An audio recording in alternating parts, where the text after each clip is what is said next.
That's good stuff. Good stuff. Got that beet juice, man. Beet juice, a little bit of pre-workout.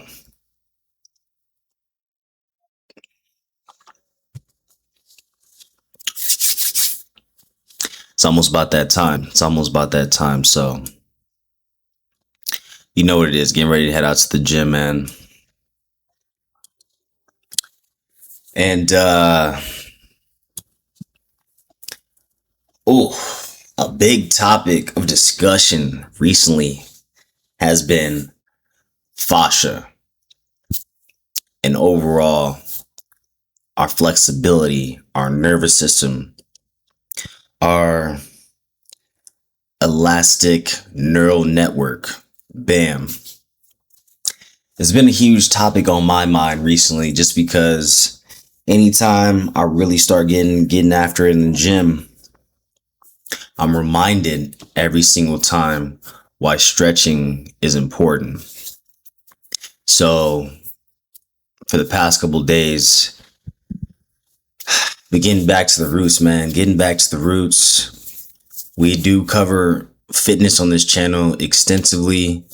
That's a huge part of my life. That's a huge part of life in general. So we're going to talk about it, man. We got to talk about it. Super important. So I've been getting after it in the gym. I hope you have been too. But while we're getting after it, we cannot forget the importance of stretching, moving the body, right? This is a very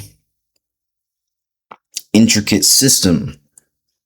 Our bodies are, being human, these vehicles, these biological vessels, right? Super important that we take care of it. Although strength training is a huge part in a huge part of the foundation and an integral part overall to our longevity, our overall health, etc. It is important we understand that we must take care of the muscle while we are working on building it and growing. So your boy been doing his yoga, man. I've been hitting my yoga, at least in the morning. Open up the gates. If you don't know what the gates are,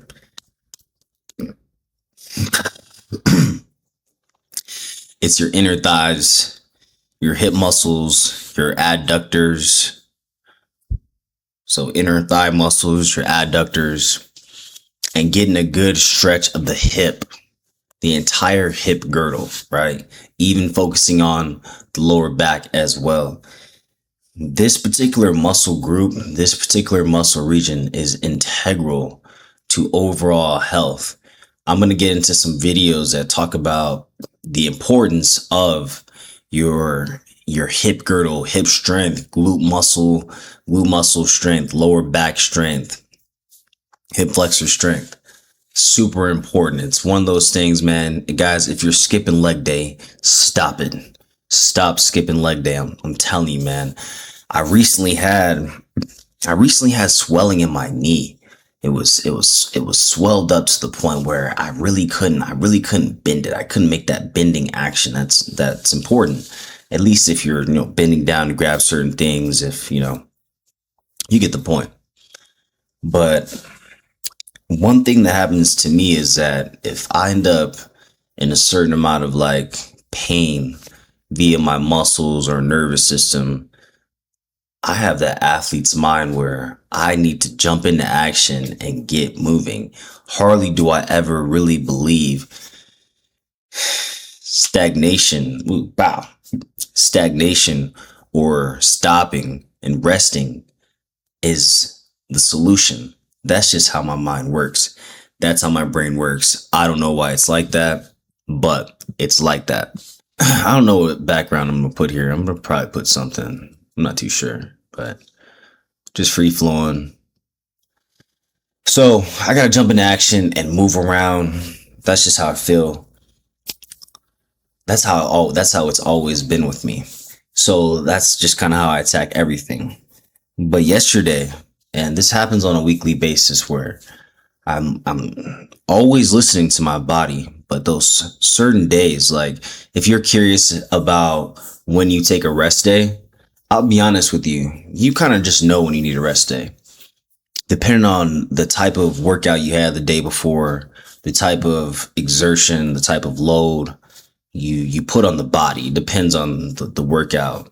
It depends on the sleep you've been getting. It depends on your nutrition, how you've been fueling yourself. All that is important. So yesterday the body was calling for rest. So I didn't go to the gym yesterday because the body just needed to heal. The body just needed to heal. I recorded a little bit of a video of doing some stretches, doing some work with the 360 bands, working on our entire structural integrity of our body. So it's something I do on top of the weight training, weight lifting. Pop, pop, pop, pop, pop, pop, pop. That's healthy, guys. Don't worry. That happens. The body does that. I really did just start taking collagen. It's been a few days since I've had the collagen. So stretching's been super important. And I've been getting after it in the morning time.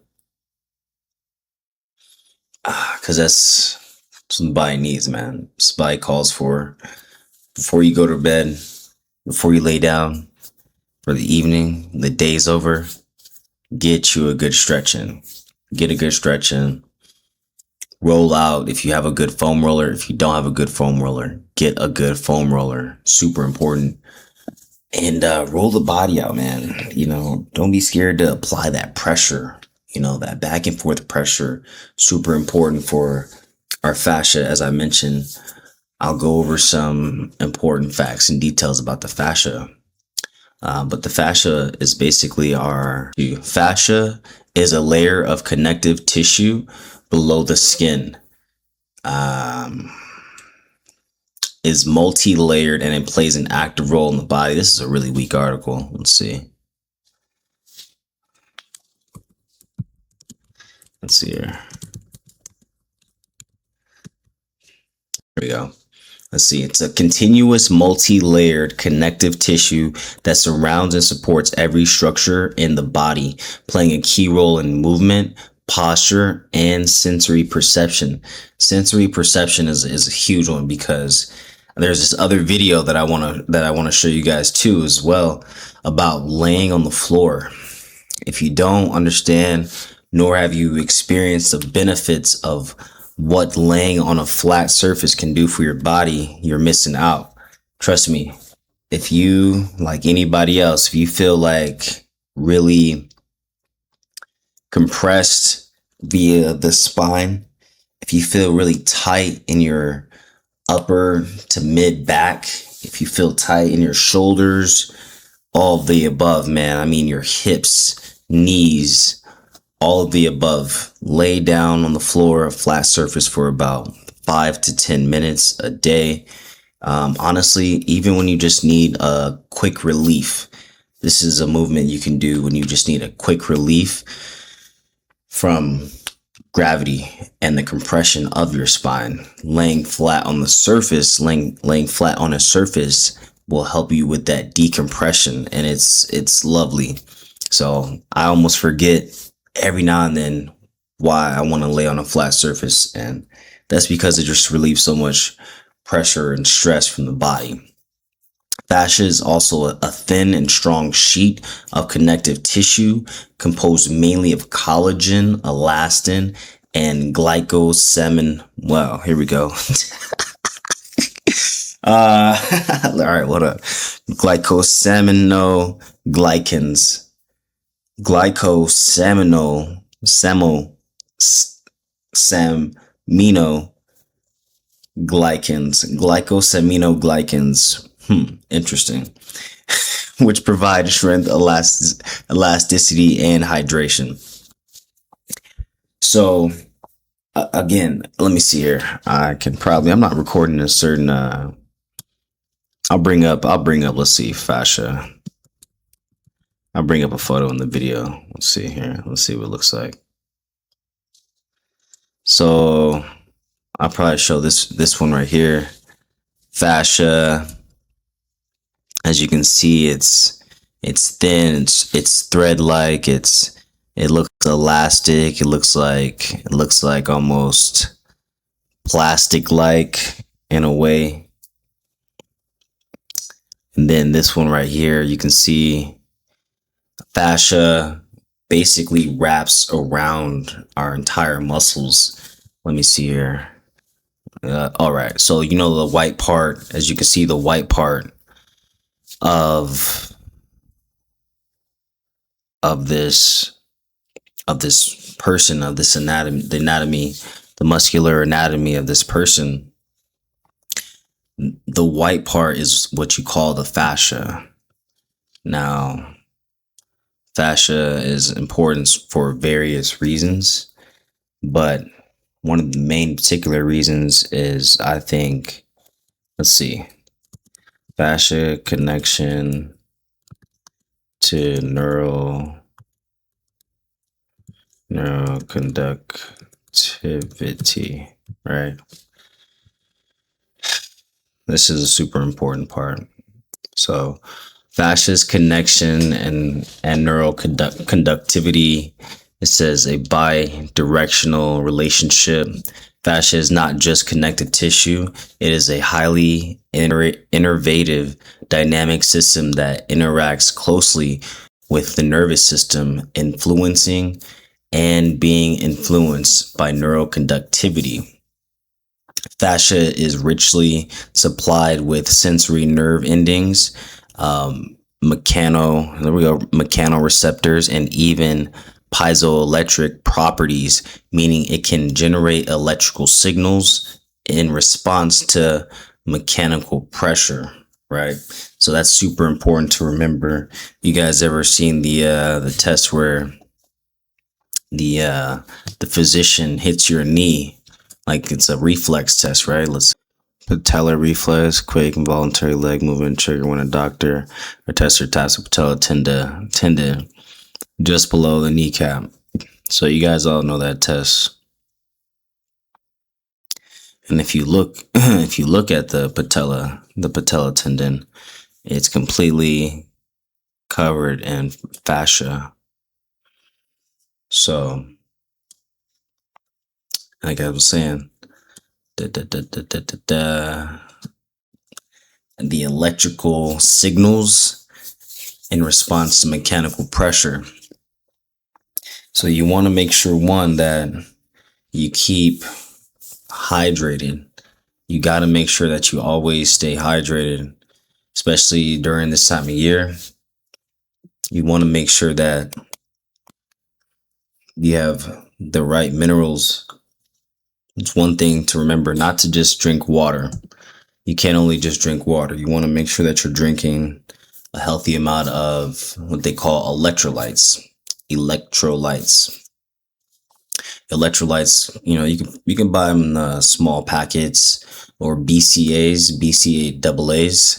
You can also buy a BCAA supplement and like put it in your water, just because mainly the water that we do drink does not contain a healthy amount or the proper amount of nutrients that we need to continue to replenish our body.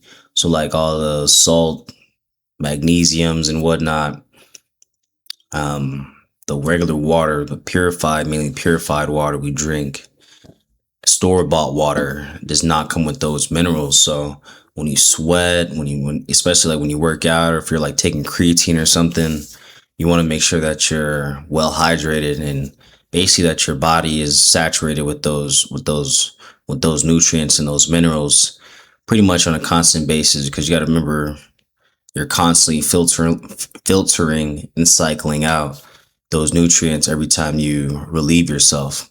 So it's important to keep hydrated for the fascia. A couple more things about fascia. Fascia functions as and this is just the AI generated Copilot search, which is pretty cool. I love this. Fascia functions as a neuroelectrochemical network. That's a good one right there. A neuroelectrochemical chemical network capable of transmitting bioelectrical signals throughout the body. When hydrated and structurally intact, it can act like a superconducting highway for efficient energy and signal flow. You hear that?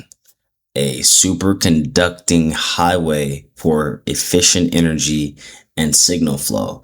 So this is one of the main reasons right here why you must continue to stretch on a consistent basis, roll the body out on a consistent basis, because all through our body it's one big circulatory system. Like even taking a breath and and exhaling, our body is one continuous circulating system. So you got to make sure, especially with us being electrically conductive, you get what I'm saying, right? You touch the wrong wire, you electronics in the pool, right? We could be shocked. A shock wave could be sent through our entire system and get us to you know what I'm saying? Like, for someone that's actually experienced that, when I was in the military, I had an accident where I essentially suffered a heat stroke due to an intense heat exposure, and just basically not properly replenishing myself with sodium salts, electrolytes, during a highly intense mission, training operation. But it wasn't a fun experience. My body, it began convulsing. I didn't have control of my being, and it was probably one of the scariest times of my life. So nonetheless, ever since that day, shout out to Doc, shout out to Sergeant O'Brien. Appreciate you, man. Brian or O'Brien, one of the two. Yeah, I think O'Brien. I appreciate you, man. You definitely held it down, especially with all the other people that were involved with taking care of me in that time. But to this day, that's exactly why I always stay as hydrated as I possibly can. Me personally, once you have one of those experiences and you've done this, this working out thing for quite some time, just living and being active and, interacting with the elements, that's one thing you'll definitely learn is salt water can be beneficial to us to a high degree. So yeah, don't slack on the electrolytes, especially if you're somewhere like Arizona this summer. You don't want to do that. So let's say are under dehydrated fascia or restricted conditions. Let's see, however, under dehydrated or restricted conditions, its conductivity drops similar to a semiconductor with increased resistance.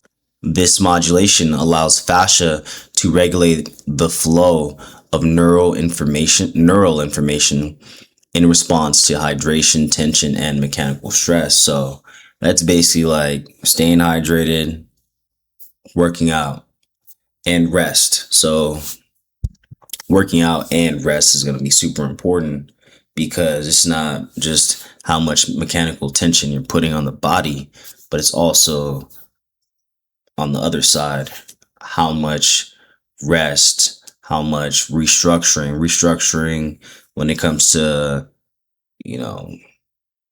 any athlete, a bodybuilder, or just pretty much average everyday Joe. I mean, let's just say your average everyday person, just like myself. Roll out. You want to make sure that you understand these things, for one. Bam, there you go. You want to make sure that you understand this information, for one. And then secondly, once you understand the information, you'll understand the importance of implementing these practices, these methodologies. If you don't understand the importance of it, then there's no reason for you to really do it. And so that's why, one, you definitely want to understand this information, how it impacts you, how it benefits you. And then next leads to the action, to where, one, it'll be easier to take action because you understand the importance of what you're doing. I'm getting hungry here, so I just want to touch on fascia a little bit.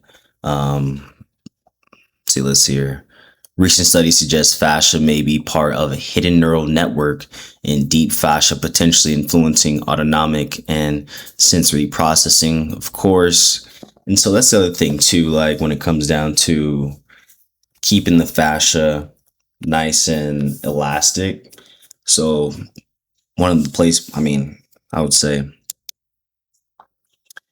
one place that many people that just started working out or work out already that we fall short of, and even it's me until it's just like, damn, I have to roll out, is just really not stretching and moving the body every single day. And yeah, we'll be in the gym lifting because we want to get the gains, but it's like at the same time, you want to make sure that you're rolling and stretching out the body because it's going to contribute to your body's restructuring, how it restructures itself. And that's the other thing too. Let's say like doing stuff like calisthenics. Like calisthenics really attack the fascia because again, it's woven all throughout our body from our fingertips to our toes. It's like the elastin, that keeps everything intact. Keeps everything intact. I had to hit that stretch real quick, but I'm about to hit the gym because one, I need to roll out and get active here, and